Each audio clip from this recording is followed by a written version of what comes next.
Oke, cek selamat siang semuanya. Ya, siang, Bu.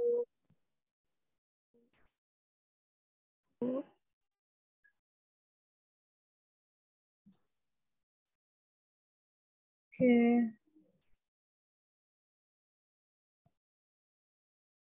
Ini kelas B ya?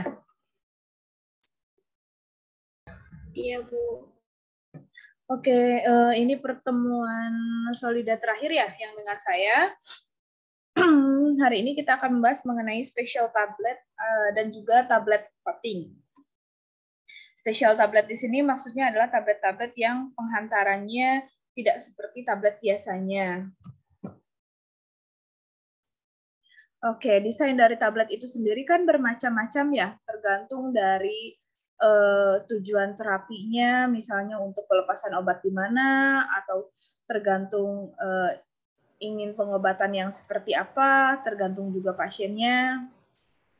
Nah, secara umum dibagi menjadi 5. Ada tablet-tablet yang konvensional. Tablet konvensional ini kita sebut juga dengan tablet immediate release atau pelepasan segera. Pelepasan segera itu maksudnya seperti di kurva yang paling atas ini.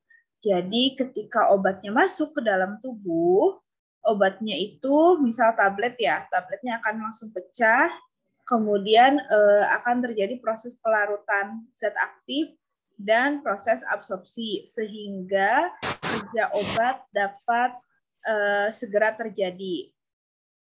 Ditandai dengan meningkatnya konsentrasi obat di dalam plasma sesaat setelah penggunaan obat. Setelah mencapai Cmax-nya atau konsentrasi maksimum, obat tersebut akan dimetabolisme dan dieliminasi dari dalam tubuh sehingga konsentrasinya akan segera menurun. Begitu juga dengan kerjanya akan selesai. Nah, kemudian ada desain tablet yang lain yang pelepasannya itu dimodifikasi. Dimodifikasinya ada 2, ada yang delay release dan ada juga yang sustain release. Sustain, prolong, dan slow itu sama. Kalau yang delay release, jadi ketika obatnya itu masuk ke dalam tubuh, dia tidak langsung dipecah, zat aktifnya tidak langsung keluar, dan tidak langsung diabsorpsi ke dalam tubuh, tapi ada waktu tunggunya terlebih dahulu. Misalnya, obat itu yang immediate release, dia dilepaskannya di lambung. Tapi kalau yang delay release ini kita tidak mau misalnya obatnya dilepaskan di lambung, tapi maunya di usus. Makanya dia ada waktu tunggu dulu, setelah mencapai usus baru dia dipecahkan tabletnya dan dilepaskan zat aktifnya, baru terjadi proses absorpsi dan obat tersebut bekerja. Alasannya macam-macam ya. Bisa karena obatnya misal rusak di lambung ataupun obatnya itu dapat mengiritasi lambung. Kemudian untuk yang sustain release, ini dia segera dipecah tabletnya, segera juga diabsorpsi, namun diabsorpsinya itu tidak seluruhnya, tapi perlahan. Sehingga ada durasi kerja yang lebih lama dibandingkan dengan tablet immediate release. Kurvanya menjadi seperti ini ya. Durasi kerja obatnya lebih lama dibandingkan dengan immediate release.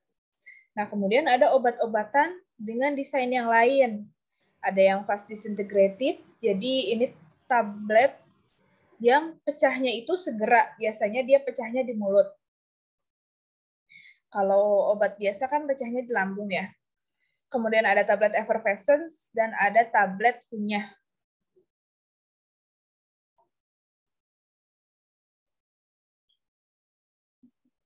Oke, kita akan bahas yang pertama, fast disintegrated tablet atau tablet yang pecahnya itu segera. Segera ini maksudnya dia bisa pecah di dalam mulut dengan mengandalkan adanya cairan saliva. saliva ini membantu untuk proses pecahnya tablet, pelarutan, atau pensuspensian. Nah, biasanya ini digunakan untuk pasien orang tua ataupun anak-anak, pediatrik dan geriatrik. Karakteristiknya dia pecah secara cepat, rasanya harus enak, dia memiliki sifat sensitif terhadap lembab, terhadap moisture, dan perlu diperhatikan sifat dari obatnya. Selain itu, perhatikan juga tablet strength dan porositasnya. Nah, jadi si fast disintegrated tablet ini ketika kita minum, kemudian dia kontak dengan saliva, dia itu akan dengan segera pecah ketika kontak dengan saliva. Setelah pecah, dia langsung mengeluarkan zat aktifnya, kemudian zat aktifnya bisa terabsorpsi di wilayah bukal, bisa juga langsung diabsorpsi pada saat kita proses menelan serbuk yang hasil pecahan tablet tadi.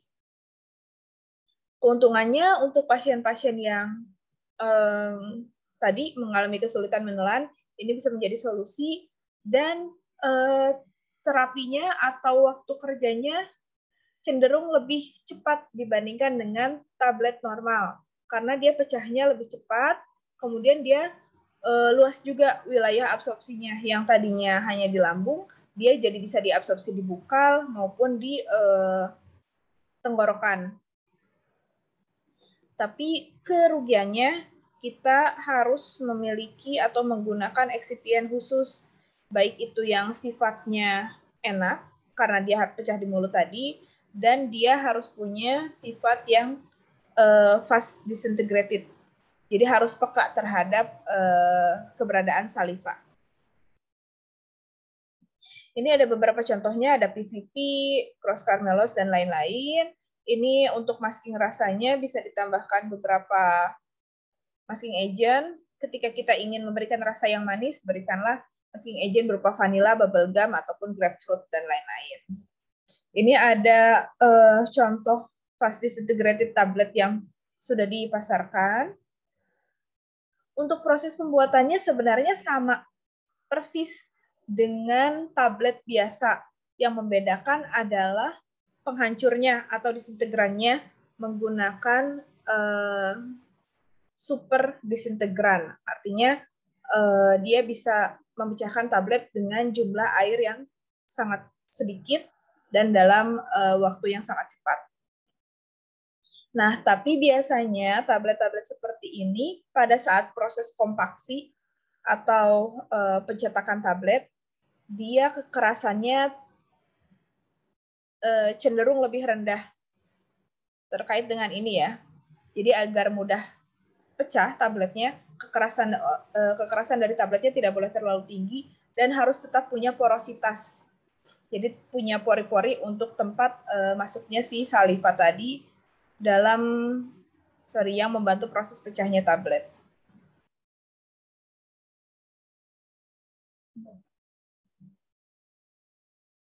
Challenge-nya atau tantangannya ketika kita membuat fast disintegrated tablet, pertama rasanya, kemudian harganya, karena terkait dengan tadi harus menggunakan super disintegran dan harus menggunakan eksipien yang memiliki rasa yang enak. Selain itu, packaging-nya juga, kemasannya itu harus yang mampu menahan permeasi lembab ke dalam ke bagian dalam kemasan. Karena tadi kan tabletnya dia peka terhadap humid. Yang lainnya kurang lebih sama seperti tadi. Yang kedua ada tablet effervescence. Nah, tablet effervescence ini pasti sudah pernah melihat kan ya. Dia itu akan menghasilkan karbon dioksida ketika dimasukkan ke dalam air. Isinya biasanya zat aktif yang ditambahkan dengan sodium bikarbonat dan asam organik. Yang paling banyak digunakan adalah asam sitrat dan asam tartarat. Jadi ketika asam sitrat ini dicampur dengan baking soda, dimasukkan ke dalam air, nanti dia akan menghasilkan H2O dan karbon dioksida serta sodium sitrat. Nah, karbon dioksidanya inilah yang menimbulkan gelembung-gelembung ketika tablet effervescence kita masukkan ke dalam air. Tujuannya sama untuk pasien yang sulit menelan, kemudian proses produksinya juga sama seperti tablet biasa, hanya mengandung excipient yang tadi. Kemudian untuk menjaga kualitasnya juga sama, ada pemeriksaan kimia, fisika, dan mikrobiologi.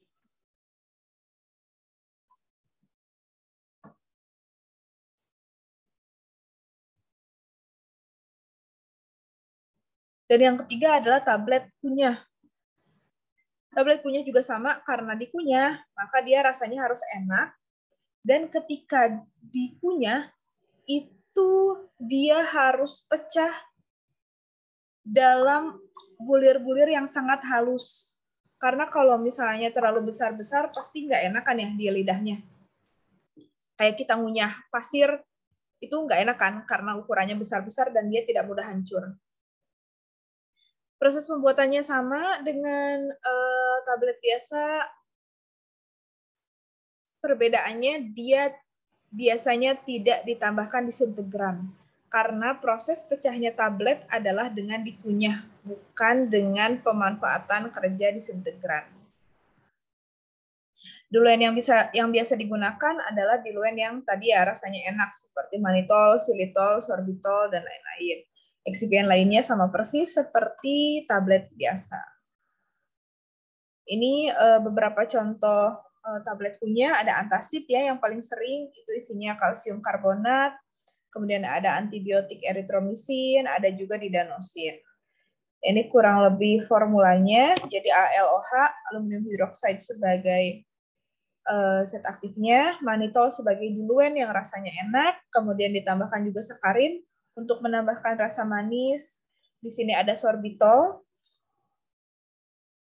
Sorbitol biasanya dia untuk pembasah, ada magnesium stearat sebagai lubrikan, dan mint flavornya sebagai perasa. Oke, ada yang mau ditanyakan dulu? Silakan.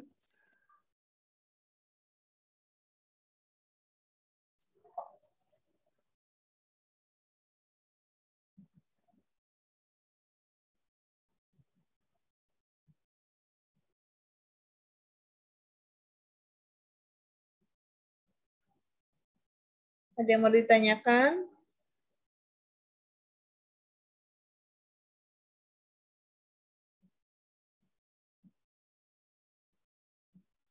Belum, Bu.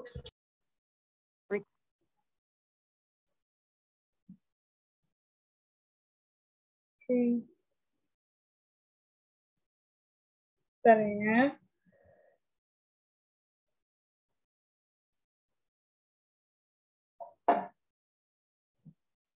Oke. Dan spesial tablet yang terakhir adalah coating tablet atau tablet coating. Tujuan coating atau penyalutan ini macam-macam. Yang pertama adalah untuk menutupi warna, rasa, dan bau. Contohnya misal tablet vitamin B12. Kan vitamin B12 itu warnanya merah ya. Terus misalnya excipient lain warnanya putih.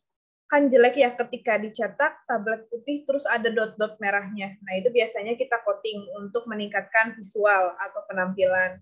Kemudian rasa dan bau juga sama. Bisa kita tutupi dengan proses penyalutan ini. Kemudian yang kedua adalah perlindungan secara fisik maupun kimia. Karena ketika tablet itu di-coating, dia mampu meningkatkan kekerasannya secara langsung, dia akan meningkatkan perlindungan secara fisik. Misal ketika tabletnya dikemas, kan itu banyak gaya gesek ya atau benturan antar tablet. Nah, ketika dia di-coating, kekerasannya lebih tinggi, proteksi terhadap fisiknya pun lebih tinggi. Kemudian proteksi kimia, misalnya tablet yang peka terhadap cahaya ataupun oksigen. Bisa kita tambahkan coating yang dapat melindungi tablet terhadap UV dan oksigen tadi. Kemudian kontrol pelepasan dari tablet. Nah, ini merupakan salah satu tujuan yang paling banyak digunakan untuk tablet coating. Jadi bisa kita kontrol pelepasannya, baik itu delay release maupun sustain release yang tadi. Kemudian proteksi obat dari gastrointestinal. Tadi ini enteric coated. Jadi misalnya ada tablet-tablet yang dia sensitif terhadap asam kuat di lambung. Bisa kita lakukan pengcoatingan. Kemudian bisa juga untuk pemberian obat yang tidak saling kompatibel. Misalnya kita mau memberikan obat A dan obat B. Kan sebenarnya bisa ya menggunakan 2 tablet. Tapi untuk lebih efisien misalnya kita mau menggunakan 1 tablet saja. Tapi ternyata obat A dan obat B ini tidak saling kompatibel. Jadi bisa kita lakukan proses coating. Obat A ditaruh di bagian inti tablet dan obat B di bagian salutnya. Dan yang terakhir adalah untuk meningkatkan elegansi atau penampilan.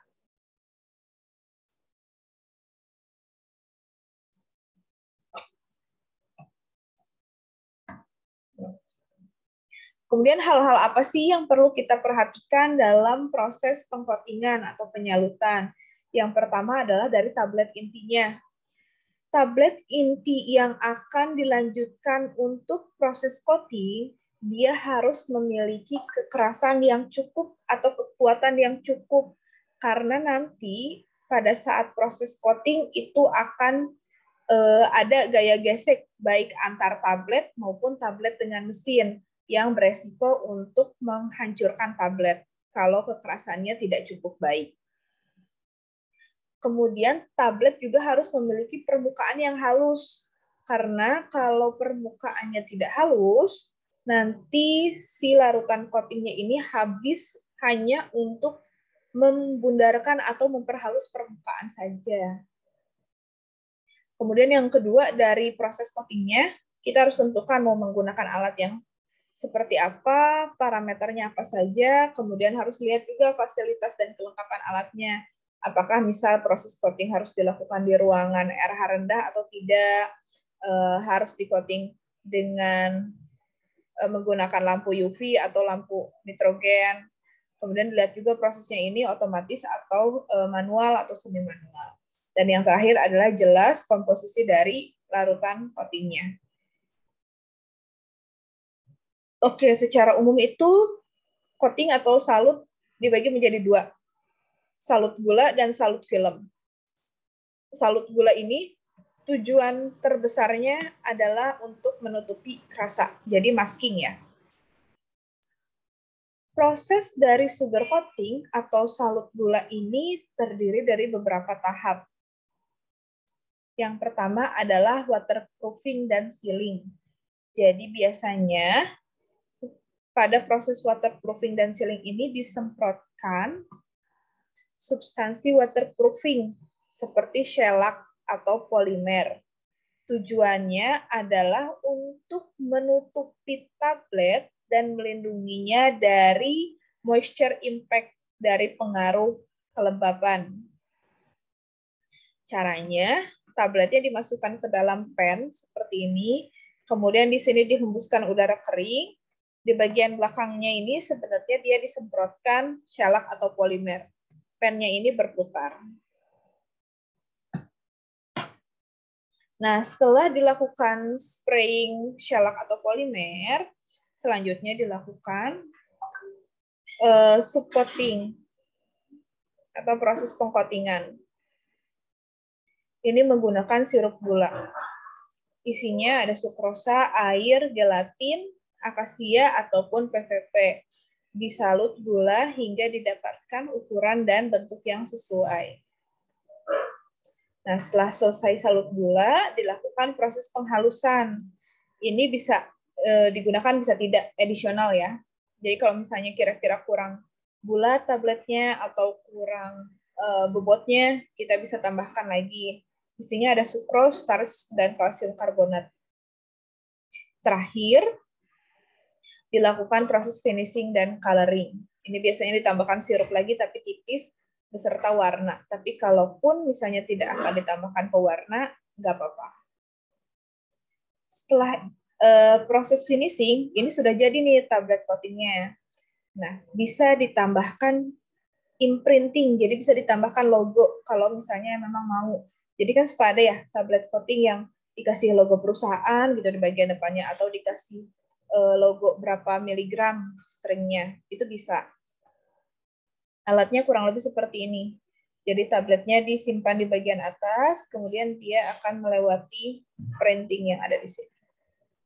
Yang terakhir, kalau misalnya tabletnya kurang mengkilap, kita bisa masukkan atau spraykan polishing. Isinya ada Carnauba wax ataupun beeswax.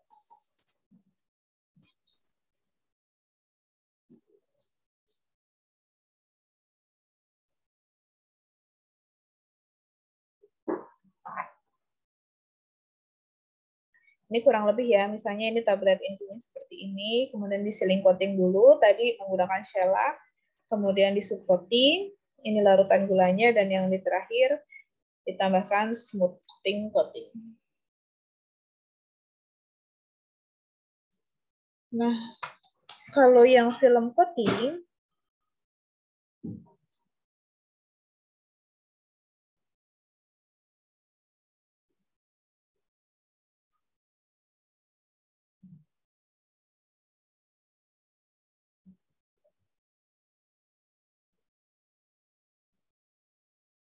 film coating ini ada dua. Jadi dia itu bisa di coating menggunakan film. Film itu polimer maksudnya. Nah, tapi polimernya ini sifatnya bisa dua, bisa immediate release, bisa modified release. Kalau yang di coating tapi pelepasannya itu tetap immediate release, maka kita sebut dengan non-functional coating atau konvensional film. Tujuannya hanya untuk meningkatkan penampilan atau mempermudah dalam proses penelanan atau meningkatkan stabilitas produk dan tes masking atau penutupan rasa. Jadi film jenis ini kita sebut dengan non-fungsional karena dia itu tidak memberikan efek perubahan biofarmasetikal. Sedangkan yang modified release film coating ini kita sebut dengan film fungsional karena nanti dengan penambahan dengan penambahan proses penyaluran, maka proses pelepasan obatnya menjadi berbeda, menjadi termodifikasi. Kita lebih akan bahasnya di sebelah sininya ya.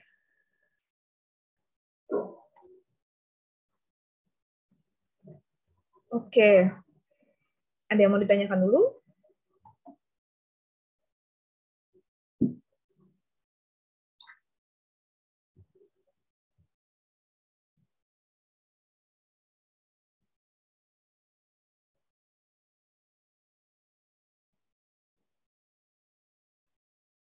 Oke. Nah, komponen dari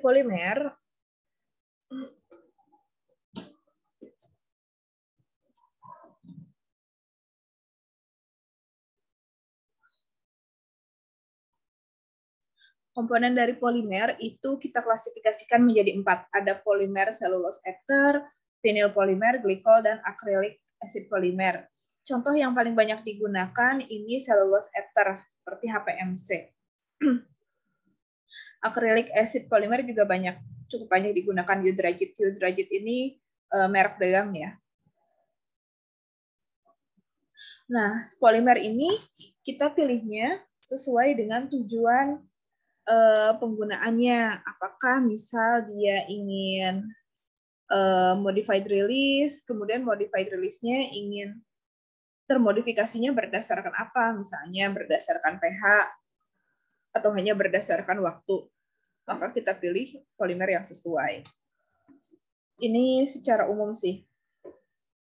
Kalau misalnya tujuannya untuk meningkatkan stabilitas secara fisik, maka pilihlah polimer yang mampu untuk menahan light oxygen, moisture, heat, and others ya. Nah, kalau bisa juga dia kompatibel dengan film coating aditif yang lain, maksudnya excipient film coating ini saling kompatibel. Kemudian setelah diaduk, misalnya menggunakan air, kalau bisa viskositasnya itu harus cukup rendah, karena nanti pada saat proses coatingnya, si larutan coating ini kan akan disemprotkan ya, akan dihamburkan agar dia mengenai tablet. Dan kalau bisa dia itu menghasilkan coating yang mengkilap, karena lebih elegan ya secara penampilan.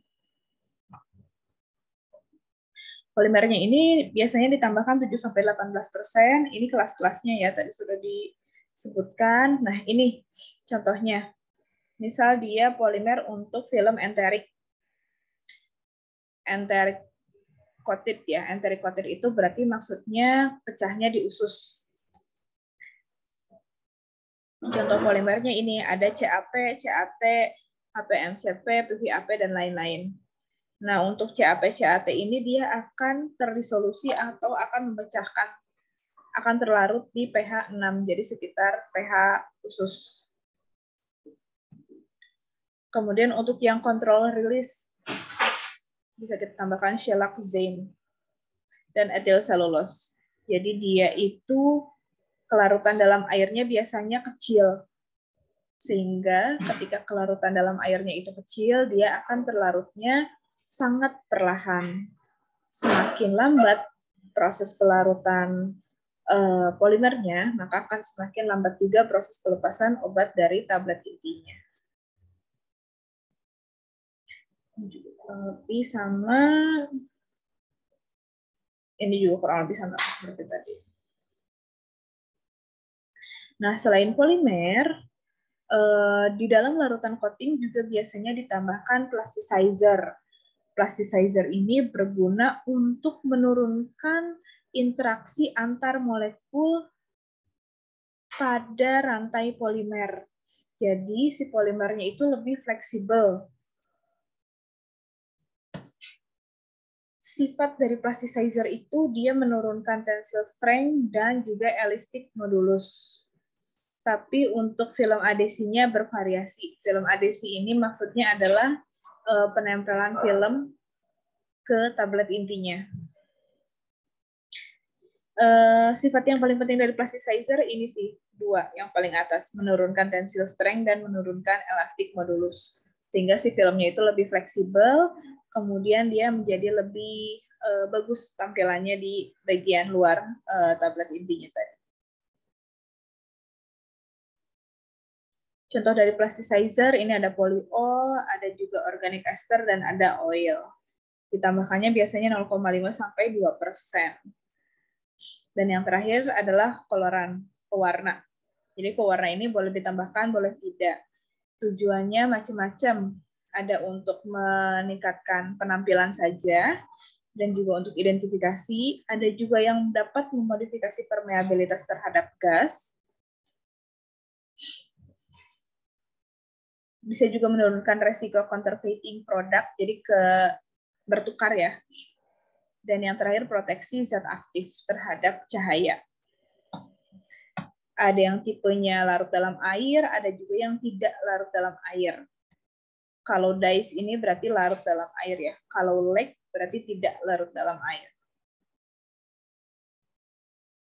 Nah, pembawanya paling banyak adalah air. Jadi ini pembawa untuk mendispersikan komponen-komponen tablet coating. Paling banyak digunakan air, tapi bisa kita tambahkan pelarut lain seperti keton, alkohol, maupun ester. Nah, tapi ketika kita menggunakan pelarut lain, harus diperhatikan apakah dia mudah terbakar atau tidak. Kalau misalnya dia mudah terbakar, harus kita lihat alat kita ini mampu atau tidak punya safety properties atau tidak untuk dilakukannya coating menggunakan pelarut lain selain air. Karena kan proses coating itu tadi ada penghembusan udara kering ya, penghembusan udara panas. Nah, takutnya nanti bisa menyambar ke pelarut ini dan terjadi flammable, kebakaran. Ini komponen lainnya jarang digunakan sih. Kita skip aja ya. Nah, film coating proses ini kurang lebih seperti ini. Jadi ada namanya atomizer di sini. Dia akan menghembuskan larutan coatingnya. Menghembuskan larutan coatingnya atau proses atomisasi. Nah, kemudian larutan coating ini bisa membesar dalam perjalanan menuju tablet intinya tadi karena adanya pertemuan antar globul. Kemudian setelah menempel ke permukaan tablet inti, ini kita sebut dengan impingement. Kemudian akan mulai terjadi proses pembasahan atau wetting pada tablet inti. Selanjutnya akan terjadi proses spreading atau spreading apa ya? Penyeluruhan lah ya pokoknya. Nanti pada saat proses spreading akan terjadi proses penguapan pembawa sehingga yang tertinggal hanyalah komponen padatan dari larutan coating tadi. Komponen padatannya akan menempel di tablet inti atau proses adhesion dan autoadhesion.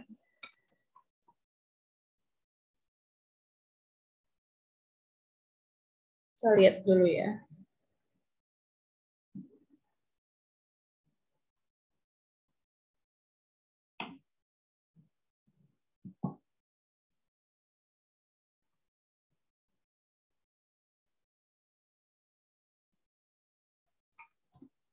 Kita close dulu terus join lagi ya.